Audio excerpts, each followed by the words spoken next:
ആരാണ് പാപ്പരായവനെന്ന് നിങ്ങൾക്കറിയുമോ എന്ന് ഹബീബാ നബി തങ്ങൾ സ്വഹാബികളോട് ചോദിക്കുന്നു. ആരാ പാപ്പരായവൻ? നമ്മൾ പറയുന്നത് ബാങ്ക് ജപ്തി ചെയ്തിട്ട് പെര നഷ്ടപ്പെട്ടു പോയവൻ, കടത്തിൽ മുങ്ങിയിട്ട് നാട്ടുകാരെ പിരിവിട്ട് വീട് വാങ്ങിച്ചു കൊടുക്കേണ്ടി വന്നവർ, രോഗം വന്നിട്ട് ചികിത്സിക്കാൻ പണമില്ലാഞ്ഞിട്ട് ഇന്നാൾക്ക് വേണ്ടി ചികിത്സാ സഹായ പദ്ധതി എന്നൊരു കൂട്ടായ്മയുണ്ടാക്കിയ ആളുകൾ, ഇവരൊക്കെ പാപ്പരന്മാരാണ്. അങ്ങനല്ലേ നമ്മൾ പറയാ? നിങ്ങൾ പറഞ്ഞു അവരൊന്നല്ല. ആരാ മുഫ്ലിസ് എന്നറിയോ? ആരാണ്? Who is the real bankrupt? ഏറ്റവും വലിയ പാപ്പരെന്ന് പറയുന്ന ആൾ, ബാങ്ക്റപ്റ്റ് എന്നതിന് പറയാം മുഫ്ലിസ്. ആരാ? ഏറ്റവും വലിയ പരാജയപ്പെട്ട ദാരിദ്ര്യത്തിന്റെ പടുകുഴിയിൽ വീണ ആൾ ആരാണെന്നറിയാം. ഏറ്റവും വലിയ ദരിദ്രനാരാണ്? ഒരുപാട് നിസ്കാരവും കുറേ സുന്നത്ത് നോമ്പും കുറേ മജ്ലിസുന്നൂറും കുറേ ദിക്റുകളും കുറേ സ്വലാത്തും, അതിനിടക്ക് കുറച്ച് ഉംറയും റമളാനിൽ കുറച്ച് കരച്ചിലും അവസാനത്തെ കുറച്ച് ഇത്തികാഫും, ഇതൊക്കെ കയ്യിലുണ്ട്. വഖദ് ശതമ ഹാദാ, അതോടൊപ്പം കുറേ ആൾക്കാരെ കുറിച്ച് കുറ്റം പറഞ്ഞിരുന്നു. വഖദഫ ഹാദാ, വേറെ ആളെ കുറിച്ച് പറയാൻ പാടില്ലാത്തത് പറഞ്ഞിരുന്നു.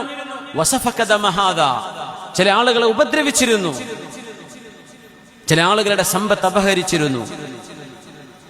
ഇതൊക്കെ ചെയ്തിട്ട് പരലോകത്തേക്ക് വരുമ്പോഴേ അയാൾ ചെയ്ത നിസ്കാരം നോമ്പും നല്ല കാര്യങ്ങളൊക്കെ വിസ്തരിച്ചിട്ട് അല്ലാഹു സുബ്ഹാനഹു വ തആല ആ മനുഷ്യനെ സ്വർഗത്തിലേക്ക് അയക്കും എന്നിങ്ങനെ വിചാരിച്ചു നിൽക്കുമ്പോ അതാ ഒരാൾ വരുന്നത്, അല്ലാഹുവേ എന്നെ ഇവൻ ചീത്ത പറഞ്ഞിട്ടുണ്ട് റബ്ബേ. അവന് ഫേസ്ബുക്ക് അക്കൗണ്ട് ഇങ്ങനെ വരും, വാട്സപ്പ് ഇങ്ങനെ വന്നിങ്ങനെ സ്ക്രോൾ ചെയ്ത് ഇങ്ങനെ ഇറങ്ങി ആലോചിക്കുക എന്തായിരിക്കും എൻ്റെ അവസ്ഥ. ഇതൊക്കെ അവൻ എന്നെ കുറിച്ച് പറഞ്ഞതാണ്. പകരം തരണം പടച്ചവനെ, നീ പുറത്തു കൊടുക്കൂല റബ്ബേ, ഞാൻ ഇവിടെ നിന്ന് കണക്ക് തീർക്കാൻ വെച്ചതാണ്, അതുകൊണ്ട് അവന്റെ അമൽ ഇങ്ങോട്ട് വേണം എനിക്ക്. അവര് 10-20 കൊല്ലത്തെ റമളാനിന്റെ അവസാനത്തെ 10 ഇത്തികാഫ് പോയി. ലൈലത്തുൽ ഖദറിൽ കുറച്ച് കരഞ്ഞിരുന്നു, അതും പോയി. ഒരു തസ്ബീഹ് നിസ്കാരം കൊല്ലത്തിൽ 1 നിസ്കരിച്ചിരുന്നു, അതും പോയി. പിന്നെ ഒരു 4-5 ഉംറയും കൊടുത്തു, എന്റെ കിട്ടിയില്ല പോയിക്കോ. എന്നാ പിന്നെ ബാക്കിയുള്ള അമല് കൊണ്ട് പോകാൻ നിൽക്കുമ്പോ അടുത്ത ആള്, പടച്ചവനെ എന്നെയും പറഞ്ഞിരുന്നു റബ്ബേ, ഇവന് തന്നെയായിരുന്നു പരിപാടി, എനിക്ക് വേണം, അവന്റെ അമല് വേണം, സൽക്കർമ്മം വേണം റബ്ബേ.